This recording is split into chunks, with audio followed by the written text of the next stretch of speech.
R you ready for a career chase என்ற ஒரு கேள்வி. இந்த கேள்விக்கு விதவிதமான பதில்கள் இருக்கின்றன.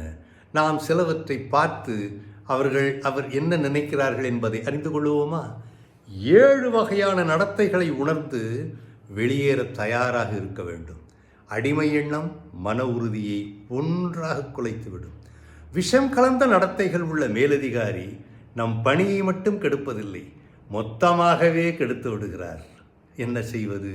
நம்பிக்கை, வாழ்க்கை, கலாச்சாரம் போன்ற வெகுவாரியானவைகளை தொலைத்துவிட்டு விரக்தியின் விளிம்பில் நிற்கும் பொழுது எதுவுமே கை சேராது, எதுவுமே ஒத்து வராது.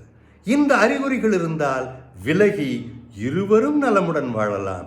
ஒருவரை ஒருவர் கீறிக்கொண்டு சீறிக்கொண்டு சண்டையிட்டு கொண்டு தேவையில்லாமல் வாழ்வதை விட நிம்மதியாக வாழலாம். ஏதேனும் பணியை அளித்துவிட்டு சில நாட்களுக்கு பின் ஏதோ புத்தகத்தை தேடுவதைப் போல பேசுவார்கள். என்ன கொடுத்தேனே, புதிதாக எங்கே இருந்தா என்ற கேள்வி உங்களை இத்தனை நாள் எங்கே இருந்த காயப்படுத்திவிடும். நாடக அரங்கேற்றம் அமோகமாக இருக்கும். குற்ற உணர்ச்சியை வெகுவாக ரசித்து அனுபவிப்பார்கள். ஆனால் சிறிய செயல்களையும் மூச்சு விடுவதையும் கேள்விகளால் துளைப்பார்கள். யாரேனும் பலிக்கடா கிடைத்தால் அவ்வளவுதான். அந்த பலிக்கடாவை என்ன செய்வார்கள்? முடிந்துவிடும். சிறிய செயல்களையும் மூச்சு விடுவதையும் கேள்விகளால் துளைப்பார்கள்.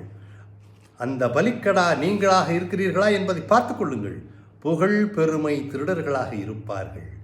அவர்கள் தோல்வி உங்கள் பிரச்சனையாகும். அவர்கள் தோல்வி அவர்கள் பிரச்சனை அல்ல.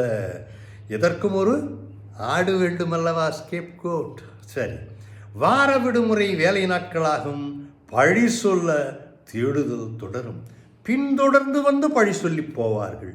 புகழ் பெருமை திருடர்களாக இருக்கக்கூடிய அவர்களிடம் நீங்கள் எப்படி நடந்து கொள்ள வேண்டும் என்பதை புரிந்து செயல்படுங்கள். அனைத்தும் அவசரம், உடனே செய்ய வேண்டும். வார விடுமுறை அல்லது எந்த விடுமுறையும் திடீரென்று வேலை நாளாகும். வெற்றி வாக்குறுதிகளும் வெத்து வாக்குறுதிகளும் நிறைவேறாத வாக்குறுதிகளும் நிறுவனம் முழுவதும் கொட்டி கிடக்கும். பயத்தால் ஊக்கப்படுத்துவார்கள். வேலையை வைத்து மிரட்டுவார்கள். சந்தேக விதையை சந்தோஷமாக விதைப்பார்கள். ஆனால் இவைகளை புரிந்து அறிந்து கொள்வது சிறிது காலம் ஆகும். அந்த நடத்தைகளை தலைமைப் பண்பு உங்கள்